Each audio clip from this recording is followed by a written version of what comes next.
Safety standards in metal processing machinery are governed by a comprehensive set of international and national regulations designed to protect operators and ensure safe machine operation. Key standards include the ANSI B11 series in the United States, which outlines safety requirements for machines processing or slitting both coiled and non-coiled metal, as well as the general requirements for all machines set by OSHA, mandating effective machine guarding to protect workers from hazards such as moving parts and flying debris.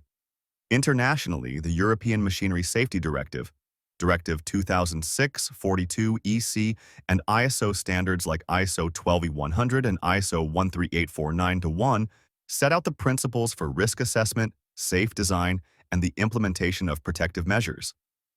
These standards require manufacturers to identify and mitigate risks through engineering controls, such as guards and interlocks,